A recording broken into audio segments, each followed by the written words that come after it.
Hi dears. ഞാൻ ഈയിടെയായിട്ടൊരു പ്രശ്നം കേട്ടു.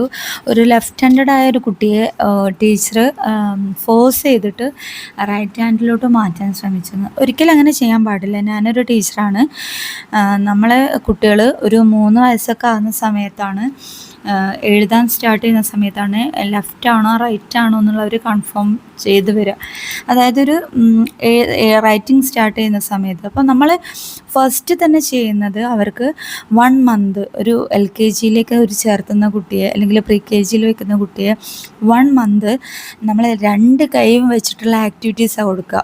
2 കൈയുടെ സ്ട്രെങ്ത്ത്, ഫിംഗർ ഫ്ലെക്സിബിലിറ്റിക്കും ഹാൻഡ് ഐ കോർഡിനേഷനും ഇനി മസിൽ സ്ട്രെങ്ത്തിനും വേണ്ടിയിട്ടുള്ള പല തരത്തിലുള്ള ആക്ടിവിറ്റീസ് നമ്മൾ കൊടുക്കും. കാരണം ആ കുട്ടി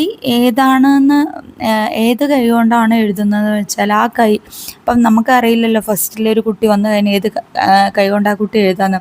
അപ്പോൾ 2 കൈക്കുള്ള ആക്ടിവിറ്റി കൊടുത്തിട്ട് ആ കുട്ടിക്ക് ഏതാണ് കംഫർട്ടബിൾ എന്ന് വെച്ചാൽ ആ കൈ കൊണ്ട് എഴുതി വരിക. അപ്പം ലെഫ്റ്റ് ഹാൻഡ് എഴുതുന്ന കുട്ടിയാണെങ്കിൽ ഫിസിയോളജിക്കലി അതിൻ്റെ ലെഫ്റ്റ് ഹാൻഡ്നെസ്സുള്ള കുട്ടിയായിരിക്കും. അപ്പം ഓട്ടോമാറ്റിക്കലി അതിൻ്റെ ബ്രെയിനിൻ്റെ ചോയ്സ് അതായിരിക്കും, ലെഫ്റ്റ് ഹാൻഡ് ആയിരിക്കും.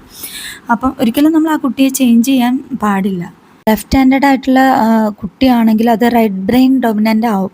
അപ്പോൾ റൈറ്റ് ഹാൻഡ് കൊണ്ട് എഴുതുന്ന കുട്ടിയാണെങ്കിൽ ലെഫ്റ്റ് ബ്രെയിൻ ഡൊമിനൻ്റ് ആവും. അതങ്ങനെയാണത്.